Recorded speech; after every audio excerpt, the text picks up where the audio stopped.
大家好啊！今日記錄一下打風期間嘅工作係點樣。出面落緊好大雨啊！公司今日安排我哋10點鐘返工，而家時間大約係9點鐘，市面上係一架巴士都冇嘅，因為全部都停駛。有啲人出外只好搭的士。咁既然冇巴士坐返工，就只好坐港鐵啦。今日嘅簽到地點係北角碼頭，我由鑽石山出發就要乘坐觀塘線到油塘轉乘將軍澳線。其實車程好快啫，轉個頭就已經到北角啦。沿住 A 出口渣華道咁樣上返去地面，而家就上到嚟地面啦。渣華道哇靜到啊，市面上冇咩車又冇乜人啊，但係出面因為落緊雨，所以都要繼續擔住遮行。幾分鐘路程，話咁快就到咗我嘅簽到地點，就係北角碼頭啦。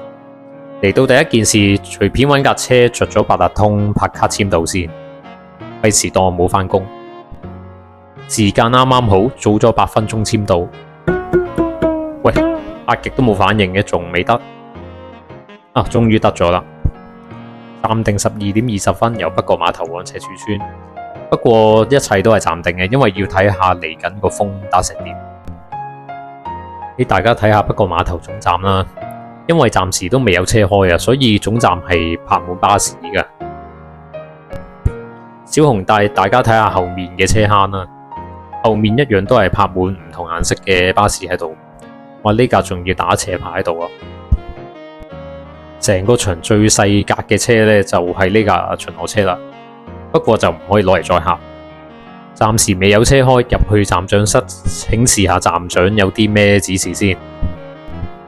啱啱收到天文台嘅最新消息啊，下午12時40分改發3號信號。站長就安排我同另一位師兄出去食飯先。離遠見到有間佳記美食開咗門喎，呢間餐廳係食兩餸飯嘅，我就叫咗個西蘭花炒牛肉、煎雞扒同埋凍檸茶走甜。佢哋做緊限時優惠啊，兩餸飯只係28蚊，加多杯嘢飲都係5蚊。食飽飯就散下步先。而家見到有啲餐廳都準備開門啦，同埋有間麵包店都開咗。順帶一提啦，今日係城巴770線嘅首航日啊，公司都擺咗一啲宣傳品喺站牌嗰度啊。同樣地，77A 咧就已經取消服務啦。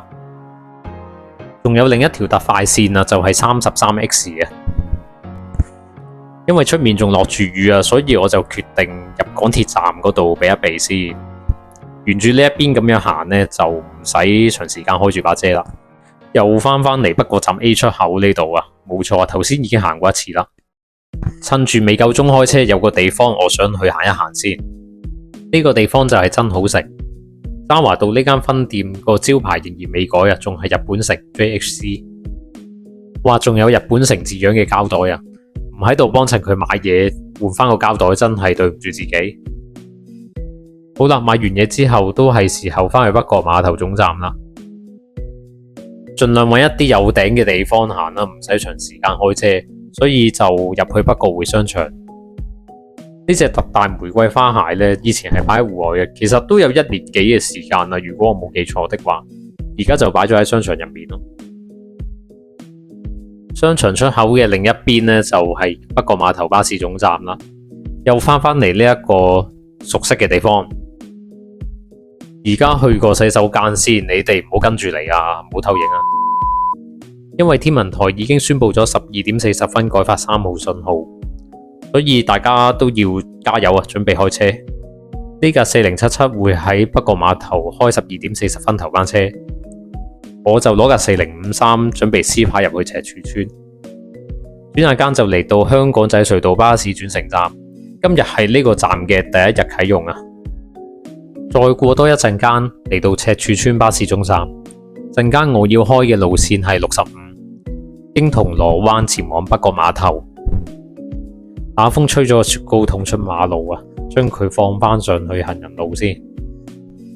頭先總站淨係得我一架巴士喺度啫，呢個時候就冇咁寂寞啦，因為公司有一架試車入咗嚟，又係時候要開車啦。揸完呢程車返到嚟北角碼頭，呢架車我就會擺低，因為有另一位車長接車。而家時間嚟到下晝2點幾，我又夠鐘收工啦。經過電照街嘅巴士站，哇，見到巴士站牌都瞓咗落地啊！今日記錄咗我喺颱風之下嘅工作流程，請大家記得訂閱、留言、讚好、分享。今集嘅時間又差唔多啦，我哋下次再見，拜拜。